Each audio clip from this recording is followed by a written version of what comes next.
มาสงเคราะห์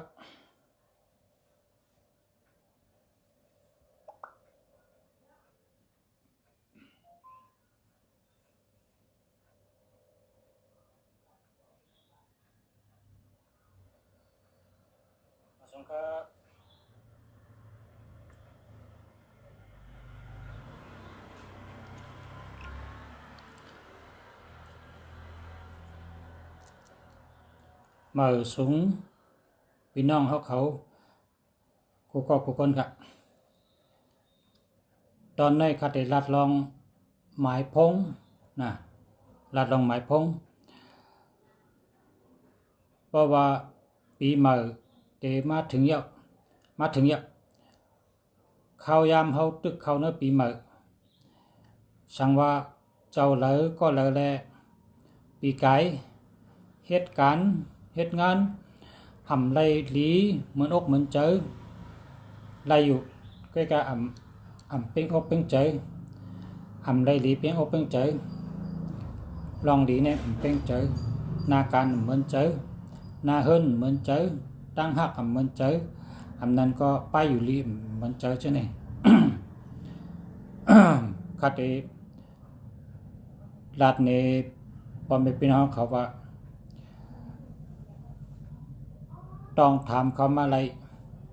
ตึงปังอะไรอุบโออะไรเขายินดีดีเตเตปันหมายพงสู่เจ้าเฮามันแมนจอมนาการสู่เจ้าเฮามันแมนจอมวันเกิดสู่เจ้าเฮามันแมนจอมเกี่ยวจัตตาสู่เจ้าหาสู่เจ้าเลยเจ้าหมายพงดีพอเจ้าหมายพงดีนาการดีลาบดีกูไผ่กูตั้งค่ะสละเฮาว่าคนเจอหมายพงอำลีอำไรลีเสียเมียวเฮ็ดสังก็อำถึงอกถึงเจอเฮ็ดสังก็อำเป็นอกเป็นเจอเฮ็ดสังก็อำไรลีมันเจอมังก็ไปอยู่ริมแคมมังก็ลองนาเฮิรนลองตั้งหักอำดีมังก็ลองการงานอำดีมังก็โปเล่งอำหักไม่เล่งหักเป็นอำซื้ออำโยต่อเขาลองทบยาปัญหากูไม่เมียวเนี่ยแหลกหมายพงเจ้าไรค่ะแหลกหมายพงซอยไรค่ะเขาเดทด้วยปัญชูเจ้านะด้วยปัญหลายเขาชูเจ้าต้องถามมาเขาชูเจ้าตึงปังมาอุบมาเขายินดีติดด้วยปัญชูเจ้าเขาชูเจ้าเลยเจ้าหมายพงอันดีในปีใหม่เขาชูเจ้ามีเงินใหม่คำใหม่มีนาการใหม่และตั้งโลชูเจ้าเขาพอเป็นอกเป็นเจอเพราะว่าไปอยู่ริมแคมในก็เขาเลยอยู่ดีกินหวานตั้งปีในปีไหนเพราะว่าตั้งหักอำดีในก็เขาตั้งหักดีเพราะว่าการงานอำดีในก็เขาการงานดีมาเพราะว่าพอเร่งอำหักไม่เร่งอำหักเงินเดือนเปิ้นขึ้นเจ้าในก็จอยให้พอเร่งหักไม่เร่งหักให้เปิ้นขึ้นเงินเดือนไร ข้าวติดด้วยปันนำปัดพงสู่เจ้า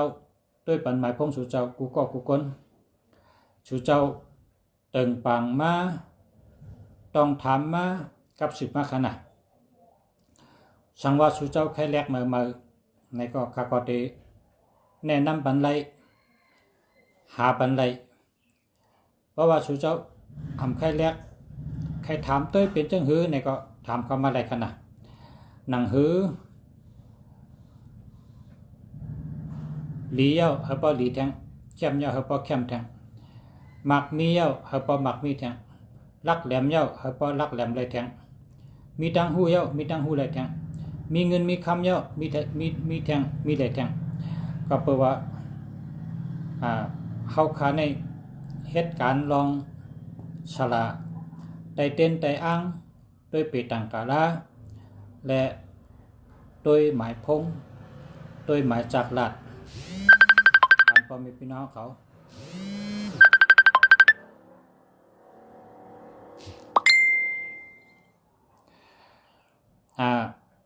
เพราะฉะนั้นก็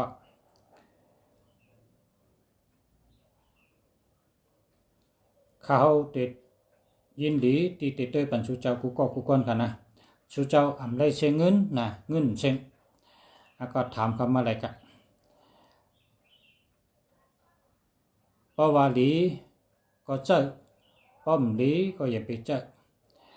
เพราะเจออันดีมันในก็เดลีกูเมียวนะครับว่าเพราะว่าเจอหมายพงหลีหลีกูไผ่หลีกูตังเพราะว่าเจอหมายพงหลีเดลีกูเมียวครับในก็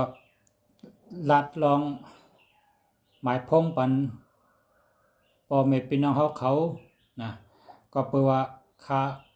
หักชูเจ้ากูก็หักกูก็และจังมาด้วยปันหาชูเจ้าเลยหลีหาชูเจ้าเลยเจอหมายพงหลีแล้วก็มีลาบหลีมีการงานหลีกว่าตั้งเลยก็เฮลอดเพให้พอเล่งหักไม่เล่งหักให้เมตตาดีให้นาเฮิรนดีให้ได้อยู่ดีกินหวานให้มีนาการเข้มไหลหลีนั่นมันขึ้นอยู่